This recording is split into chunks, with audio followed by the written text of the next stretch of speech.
Her har vi så en 300 motor. Jeg vil lige prøve kort at illustrere, hvordan man udlæser arbejdscyklus på motoren, eller på motorstyringen. Og der skal man så have sådan en lille fint multimeter her, der kan måle i hertz.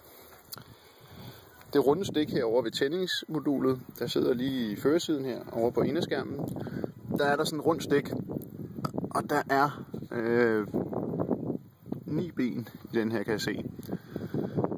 På de europæiske modeller, alle dem, som jeg har prøvet at rode med i hvert fald, der er det ben 1 og ben 3, der skal bruges her. Pluspolen skal i 1, og minuspolen skal i nummer 3. For ligesom at underbygge, at man har sat stikkene rigtigt, så skal man lige sætte tænding på en gang.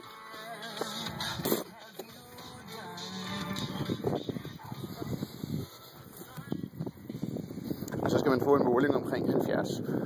Det ser meget rigtigt ud her. Får man en måling, der er helt skæv, ud fra det her, så har man enten vendt kablerne forkert, sat med nogle forkerte stik, ellers er dit potentiometer på luftmassemåleren defekt. Nu prøver vi lige at starte.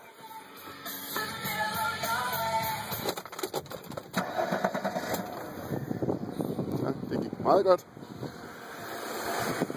Så har vi så her de første 90 sekunder, eller indtil motoren er blevet varm, der vil den ligge statisk i målingerne her.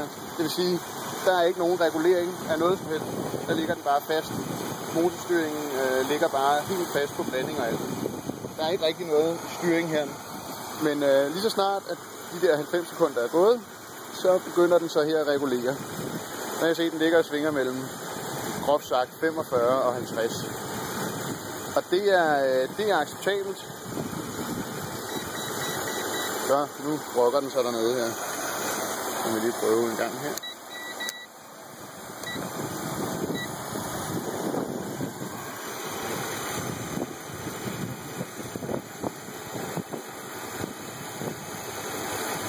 Men det er altså mere eller mindre der, den skal ligge. Den kan godt finde på at svinge lidt, alt efter nu motoren. Jeg har bare lige snydt lidt, jeg har bare lige kørt den varm i tomgang. Men kørte jeg nu en tur på 100 km eller sådan noget, så er motoren blevet helt gennemvarm. Og så er forbrændingen selvfølgelig en lille smule mere effektiv, kunne man våge at påstå i hvert fald. Men det er sådan set her, du kan måle, om arbejdscyklusen den er rigtig, og det har efter min mening rigtig meget at sige. En anden ting, der også er vigtig i den her forbindelse her, det er jo selvfølgelig, at sensorerne på motoren skal virke, men herunder den koldluftsindtaget her, der sidder en sensor, lige den her jeg prøver at pege på nu, den er meget vigtig. Hvis den er afbrudt eller defekt, så kan du altså ikke justere noget som helst her, eller du justerer i hvert fald fuldstændig blind, fordi det du laver, det bliver ikke rigtigt. Det sjove ved den her test, som jeg laver her, eller den her måde jeg udlæser på, det er jo, at jeg har fundet ud af, at rigtig mange biler simpelthen står skævt i blandingen, eller i hvert fald i forhold til motorstyringen. Og der er altså rimelig meget effekt at opnå. Altså, det er ikke sådan, at bilen bliver super hurtig, men den begynder bare, at den kører bedre, og den bliver mere økonomisk, hvis altså man får den justeret ordentligt ind her.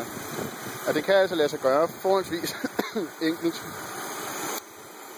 Når man nu selv vil prøve at lave det her, hvis man kaster sig ud i det, så sidder der et lille hul heroppe i luftfilteret. Lige der kan man sætte en lang umbrago eller en Torx af den rigtige størrelse ned i, så er der en recess. Og der kan du så dreje med eller mod uret, og så kan man så ændre på blandingen, og det vil så kunne vise sig her på on-off ratioen. Og det er jo selvfølgelig klart, at hvis den står lavt i antal procentpoint, det betyder, at blandingen er for fed, og står den meget højt, så er det en indikation om, at blandingen den er for mager. Så det er altså sådan, det viser sig på den her type udmåling. Der er selvfølgelig mange andre ting, der også kan have effekt på om det her det er nogenlunde retvisende. Selvfølgelig skal diverse dele være i orden, altså tændrør, tændkabler, Altså tændingen generelt skal være i orden. Dyserne, indsugningen, de gummidele, der sidder omkring tomgangsventilen og luftmassemåleren skal være i orden. For at kunne få en måling, der ikke svinger alt for meget. Fordi hvis den svinger så meget, så kan man ikke rigtig bruge den til noget. Den må kun svinge sådan, altså ganske mildt, som den gør her i mit tilfælde. Ikke? Så tror jeg ikke, der lige var mere i denne omgang her. Jeg vil nok lave en anden video på et senere tidspunkt. Nu var jeg bare lige på ferie og havde lige 5 minutter til at lave det her, så jeg synes, det kunne være meget skægt. Jeg håber, I bliver glade for det.